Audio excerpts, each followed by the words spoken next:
Bonjour et bienvenue dans la nouvelle étoile filante propulsée par Bocalship. Je m'appelle Marc et avec Nour, nous t'emmenons un vendredi sur deux dans une discussion que nous choisissons chacun notre tour pendant plus de 15 minutes. Étoile filante car chaque épisode est la capture d'un instant présent éphémère où l'on se questionne spontanément sur un sujet différent. Bon visionnage! Eh bien Nour, nous sommes dans le 5e épisode d'Étoile filante. Ouais. Je suis ravi de l'animer. Et aujourd'hui, on va parler de la recherche de soi, la quête de soi, apprendre à mieux se connaître, apprendre à se découvrir. Ce qui m'a inspiré ce thème, c'est ton travail et ton podcast, En quête de soi.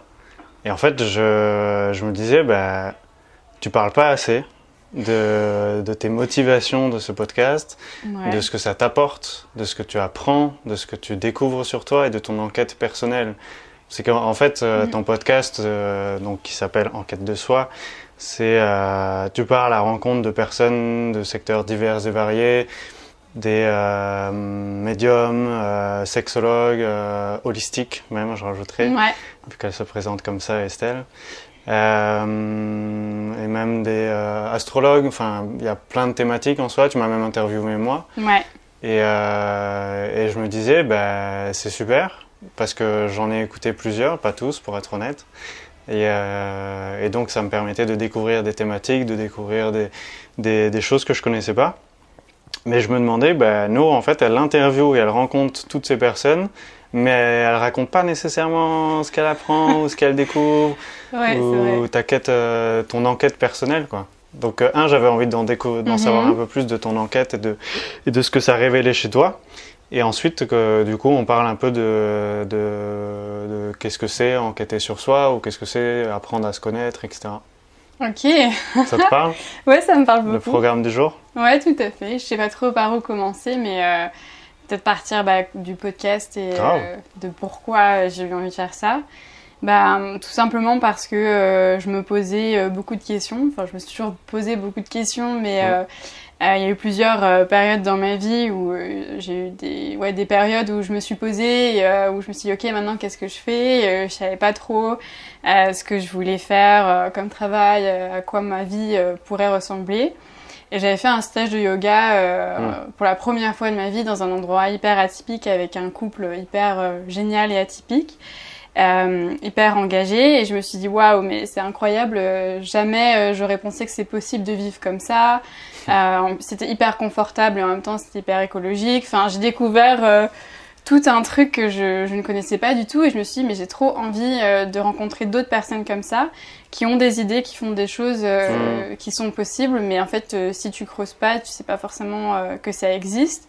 Et je me dis je sais pas si j'aurais que ma vie soit la même que la leur, mais il y a peut-être des petits trucs qui m'inspirent et qui me donnent envie de faire pareil. Et du coup je me suis dit il faut vraiment que j'aille trouver d'autres personnes comme ça un peu atypiques, qu'on voit pas forcément dans notre vie de tous les jours, justement pour trouver des idées un peu plus originales.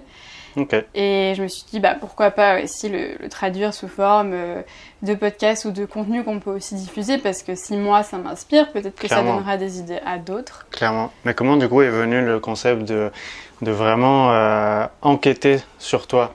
Parce que tu choisis ce mot, mais du coup c'est pas par hasard, je pense. Et donc comment est-ce que tu le vis et qu'est-ce que ça représente vraiment pour toi d'enquêter? L'idée c'était un peu un jeu de mots entre la quête et l'enquête. Ça résume le fait de chercher des réponses, de chercher les idées à l'extérieur, mais aussi à l'intérieur de toi.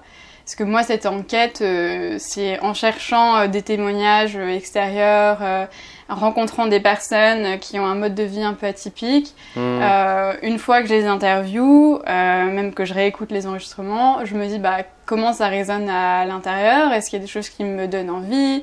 Ou je me dis waouh, c'est trop génial, j'ai envie de faire pareil? Est-ce qu'il y a des choses qui me questionnent?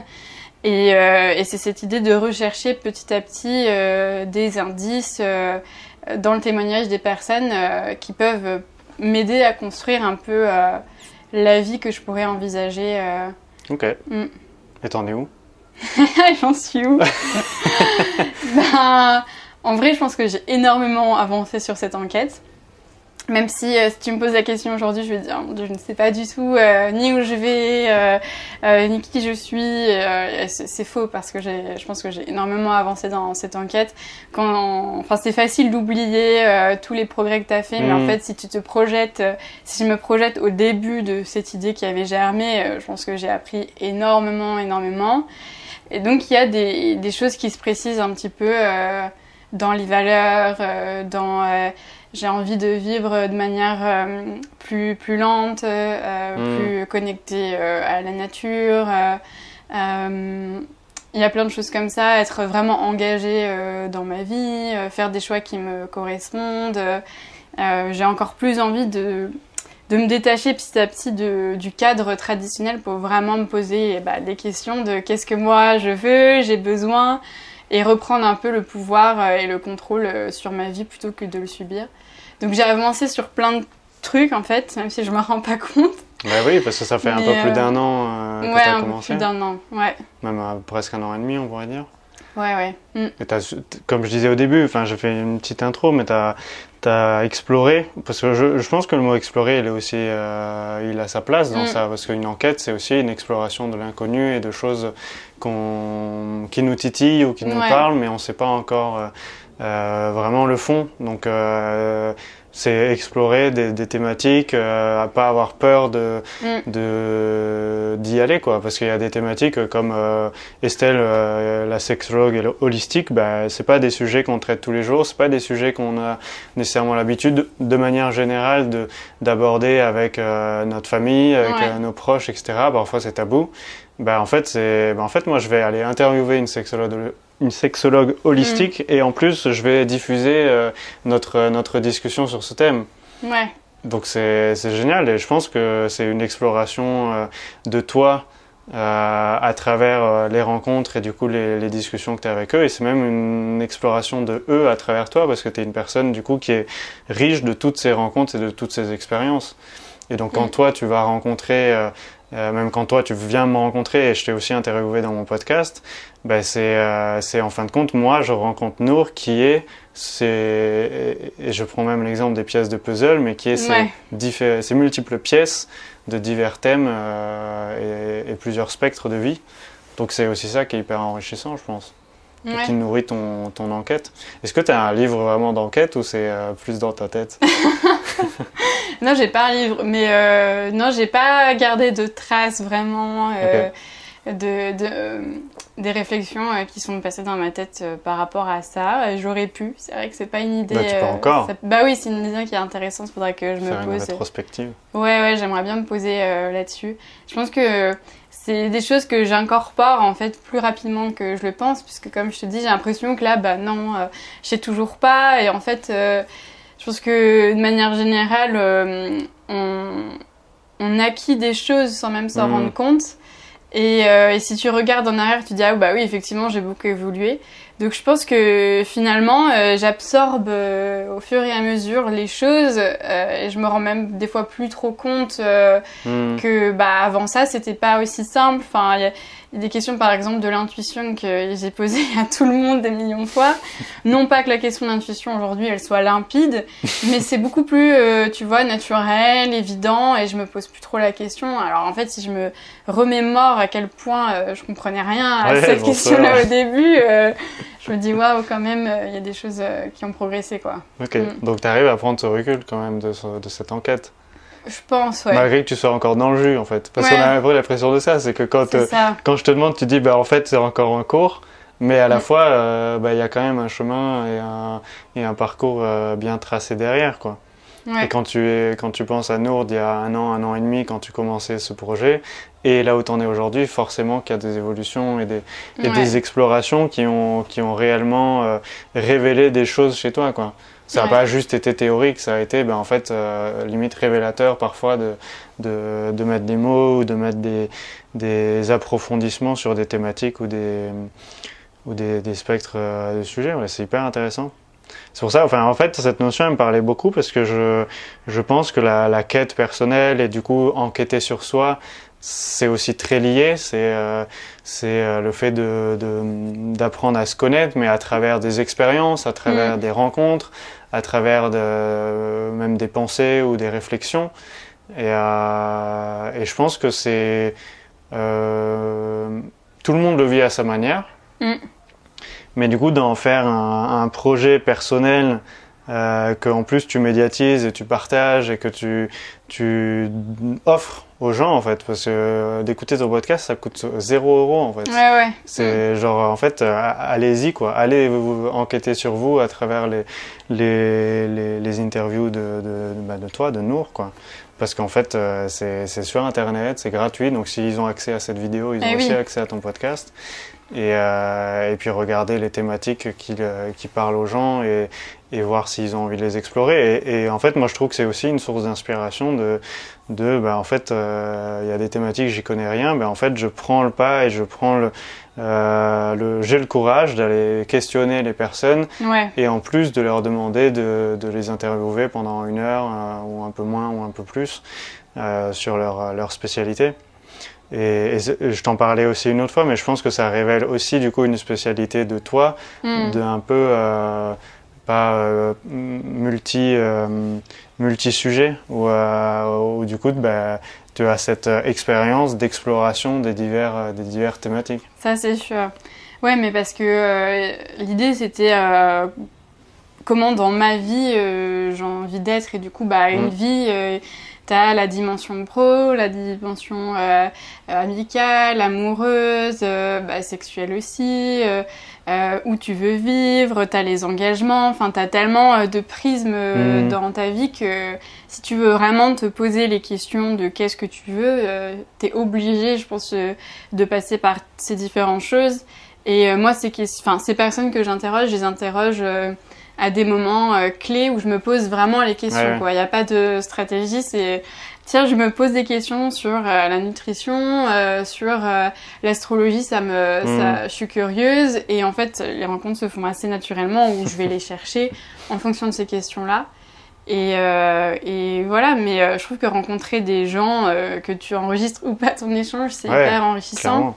Clairement. Et j'avais lu moi un livre de Maud Ankawa, Kilomètre Zéro, et il y avait un truc qui m'avait marqué et je trouve qui est hyper vrai et que je vois dans tous ces échanges que j'ai à travers le podcast, mais à travers ma vie en général, c'est que les autres sont le reflet de nous-mêmes. Chaque chose que tu vas voir chez les autres, ça va directement faire un ping-pong un peu et venir résonner ou non à l'intérieur de toi, et du coup soit ça va grave te conforter dans certains trucs, te rassurer aussi, parce que moi dans mes échanges il y a plein de gens où je me dis purée, on ressent la même chose, je ne suis pas bizarre, tout va bien. Il y a d'autres personnes qui ont aussi cette façon d'aborder les choses, et il y a des moments où tu vas pas comprendre, où ça va te heurter, même quand les gens t'agacent ou te mettent en colère, en fait c'est que ça vient questionner des choses à l'intérieur.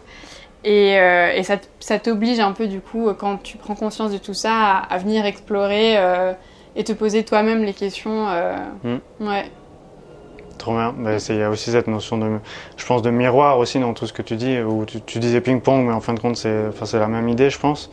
Je conclurai bien cette thématique peut-être par aborder la notion de quête personnelle. Qui du coup est un peu le fruit de l'enquête finalement, de trouver sa quête ou sa voie, où on peut mettre plusieurs mots, et puis après on pourra peut-être donner quelques conseils, mais j'ai l'impression que ce sera un peu lié en fin de compte de parler de sa quête personnelle ou de la quête de soi, et des conseils qu'on pourrait apporter à ce niveau-là. Moi je sais pas pour toi, est-ce que ça veut dire la quête de soi? Pour moi, c'est une recherche de sens. C'est donner du sens à ce que tu fais, à ta vie, à ce que tu es. C'est globalement se poser la question pourquoi je suis là en fait? Qu'est-ce que j'ai envie de faire? Qu'est-ce que j'ai envie d'expérimenter? Comment j'ai envie de faire les choses? C'est pour ça que c'est lié aussi à l'enquête. C'est le pourquoi, le sens. Et pour nourrir un peu ces questionnements-là, tu es obligé d'aller explorer, de faire, de tester, de rencontrer. Clairement. Ok. En fait, j'ai l'impression que la quête, il y a plusieurs strates, je dirais, ou plusieurs profondeurs, parce que du coup, il y a vraiment la quête de soi, d'apprendre à se connaître, d'apprendre de découvrir qui on est, même la quête, je pourrais dire, du bonheur, parce que je considère que le bonheur, il est en nous, et du coup, on a tous une source de bonheur. Et que une partie de notre quête de soi, c'est de trouver et de découvrir cette source, et puis ensuite de la faire jaillir finalement. Et donc il y a plusieurs données, et il y a même des notions de foi. La quête de soi, c'est aussi trouver sa part de foi dans le monde, et comment, en effet, quelle est notre place, ou comment y contribuer, ou comment s'intégrer dans un, je dirais, chaos déjà existant. Et aussi, je trouve qu'il y a la quête qui peut être un peu liée au cap, c'est-à-dire une fois que tu as exploré diverses choses et que ton enquête elle est assez riche, tu vois, tu as aussi ce temps peut-être de prise de recul et d'introspection qui fait que tu prends du recul sur tout ce que tu as vécu, sur tout ce que tu as découvert, et ça peut être cyclique. Il peut y avoir des moments où ça revient, et des moments où du coup tu fais vraiment une bonne pause et un temps d'introspection, et tu dis ok, là je vais en quête vers cette idéal, je sais pas si c'est le bon mot, mais en tout cas vers cette vision de la vie que j'aimerais avoir. Et donc tu lances cet élan, et ensuite tu le suis pendant un certain temps. Et je parlais de mon cap de voyager à cheval, etc. En soi, c'est un cap, je dirais lambda, c'est-à-dire ça pourrait être autre chose. Moi, j'ai fait émerger ça, et c'est ça qui m'a parlé. Mais du coup, tu as des mini-quêtes aussi en fait, ça demande d'apprendre à voyager, ça demande de créer du lien entre des personnes pour pouvoir aller les visiter. Et du coup, c'est des mini-quêtes que tu réalises et que tu construis réellement, quoi. Est-ce que tu aurais du coup des conseils à apporter aux gens pour apprendre à se connaître, à enquêter sur soi, et à peut-être suivre ces quêtes? Parce que parfois, je pense qu'il y a vraiment des personnes qui n'ont pas nécessairement révélé leur quête personnelle à réaliser. Mais j'ai l'impression que du coup, les prémices de la quête, c'est un peu une enquête d'abord. Ouais, bah oui, tout à fait, parce que moi, je sais pas trop quelle est ma quête encore. Okay. J'ai terminé des grands points et tout, mais le pourquoi du comment, je le sais pas encore. En tout cas, j'en ai pas trop conscience. Donc, il faut se poser des questions, il faut commencer par là, se poser les questions sur tes différentes dimensions de vie, tes prismes, c'est se poser, essayer d'imaginer ce qui pourrait te plaire, s'inspirer des gens autour de toi, même des gens dont tu entends parler, voir ce qui résonne, ce qui te donne envie. Faire des rencontres forcément. Enfin, je pense que la première étape, c'est vraiment de se questionner, de se poser, et puis surtout de s'inspirer un petit peu autour de toi, des gens qui te donnent envie aussi d'être comme ça. Et ensuite, il faut petit à petit mettre en place les choses, et c'est vrai que c'est pas évident de toujours se détacher de la vision que les gens projettent sur toi, que toi tu t'as projeté aussi sur toi, enfin sortir un peu du cadre pour se poser vraiment ces questions et ensuite les mettre en œuvre, c'est pas évident, mais je pense qu'il faut y aller étape par étape, et petit à petit, quand tu mets en place des choses et que tu te rends compte que c'est super cool, c'est plus facile ensuite de prendre des plus grosses décisions pour vraiment dessiner une vie qui te correspond. Ouais, je vois. Carrément, ça me parle beaucoup. Je pense que je t'en avais déjà parlé, la manière dont tu vis aujourd'hui ton podcast en quête de soi, et peut-être que je pense que ça évoluera aussi à un moment donné. Mais je te disais que ça m'a rappelé quand moi j'avais créé mon premier podcast Échappée verte, où j'étais allé à la rencontre d'entrepreneurs français qui menaient une mission environnementale ou sociétale à travers leur activité. Et en fait, c'était vraiment une enquête en fait, j'ai envie d'entreprendre, mais je sais pas comment, je sais pas exactement dans quoi, pourquoi, ou quoi faire. Et donc c'était, je vais explorer diverses personnes et entrepreneurs qui le font à leur manière et dans plein de domaines différents, le textile, le social, l'éducation populaire, etc. Et en fait, je pense, et c'est là où du coup, dans ton cas où tu dis, je sais pas encore et je suis encore en enquête, je pense que moi, ce qui a fait une énorme différence, c'était vraiment de faire une pause en fait. Ouais. Et ce temps d'introspection, ça a duré 2 mois. En fait, c'était vraiment une prise de recul immense. C'est pour ça aussi qu'elle a duré 2 mois, mais c'était aussi sur toute ma vie de manière un peu plus générale, mais aussi spécifiquement sur le podcast que j'avais animé, sur les rencontres que j'avais fait. Et ça m'a permis de énormément grandir en moi et de comprendre qu'est-ce que ça a révélé. Parce que du coup, d'explorer, je pense que parfois ça demande du temps de le digérer et de le faire émerger. Ouais. Et du coup, je ferai même une petite un lien avec un des parcours que je propose dans mes accompagnements, qui est cette retraite ou cette immersion à mes côtés. Ouais. Et en fait, elle a été inspirée de mon expérience quand je me suis isolé, quand j'étais allé au monastère dans Calcade, dans le sud de la France. En fait, j'étais allé au début 3 jours pour essayer, et ensuite j'y suis allé 1 semaine. Et en fait, la semaine en particulier, c'était 6 ou 7 jours. Ça avait été assez révélateur de passer autant de jours dans un lieu entre guillemets neutre et qui était vraiment propice à ce que je me questionne et à ce que je prenne du recul, à ce que je me repose aussi et que je mette du calme dans toutes mes idées et dans tout ce que j'avais découvert. Et du coup, c'est vraiment ça que j'ai envie de proposer. Je l'ai vécu avec Nathan qui était venu. C'était pas exactement dans ce contexte qu'il était venu, parce que c'était pas pour se retraiter, c'était plus pour vivre 1 semaine à mes côtés et découvrir mes activités. Mais je pense que ces temps de douceur, de calme, de retraite, de recueillement et d'introspection, ils sont hyper importants. Et encore plus quand tu peux le faire entouré de personnes déjà bienveillantes, mais qui peuvent aussi t'apporter des clés ou des pistes de réflexion, être à l'écoute de tes questionnements. Moi, quand j'étais au monastère, j'avais rencontré le frère Bernard 2 fois dans la semaine, juste pour discuter avec lui de thématiques diverses et variées qui me venaient, quoi. Ouais, ça, c'est une étape que j'ai pas encore faite, tu vois. C'est peut-être ça qui me manque. C'est un peu ça que j'ai senti en fin de compte. Et quand j'observais ton travail et tes interviews, etc., et c'est pour ça vraiment que je te parle de mon podcast de Échappée verte, où j'ai vraiment senti que comme moi je l'avais vécu, j'étais fanatique de chaque personne que je rencontrais. J'étais trop excité, j'étais trop content. Mais du coup, de les publier, de faire tout ce travail, c'était génial. Mais de m'en détacher de tout ce travail que j'avais réalisé, de toutes ces rencontres, et de vraiment prendre du recul en fin de compte, mais ça m'avait juste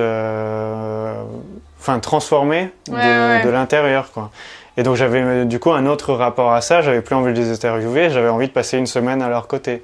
Et c'est d'ailleurs ce que j'avais fait avec certains entrepreneurs, pour réellement aller plus loin que juste les interviewer, mais c'était en fait j'ai envie de découvrir votre vie, quoi. Genre de A à Z, à quoi ça ressemble. Et ça, c'était aussi hyper révélateur, parce que du coup c'est là où tu te rends compte que c'est des humains comme toi. Quand tu es un minimum curieux, un minimum lucide sur ce qu'ils font, en fait tu apprends hyper vite leur métier et la manière dont ils entreprennent. Et c'est encore plus inspirant, et du coup tu deviens égal à égal. C'est plus genre tu es fan d'eux, c'est en fait tu es au même niveau, t'es pas la même avancée en termes de projet sans doute que eux, mais en termes d'humain, en termes d'expérience ou de vision de l'entrepreneuriat, en fait c'est hyper intéressant. Et je te le partage parce que je trouve ton travail et ton parcours à travers Enquête de soi remarquable. Merci, c'est gentil. Non, mais c'est sincère. Et je pense que tu te rends peut-être pas encore compte de la force que ça va t'apporter d'avoir fait tout ça. Pas encore. Mais ça viendra. Faut que je l'intègre complètement. Tu voudrais dire d'autres choses avant qu'on conclue ? Non, c'est bon. Merci beaucoup pour cette discussion. Non ? Oui, merci à toi pour cette idée, c'est très cool. Et à la prochaine. À la prochaine. Merci beaucoup d'avoir visionné cet épisode. S'il t'a enrichi, plu ou inspiré, manifeste-le en cliquant sur le pouce bleu en bas de la vidéo. Découvre Nour à travers son podcast En quête de soi et moi dans ma newsletter hebdomadaire Une vie Bocalship. Les liens de découverte de nos projets et créations sont disponibles en description de l'épisode. Aussi, souhaiterais-tu tourner tes vidéos ou enregistrer tes podcasts dans ce décor ? Dis-le nous en commentaire. Je te souhaite une belle vie, prends soin de toi et à dans 2 semaines, vendredi à 18h pour le prochain épisode.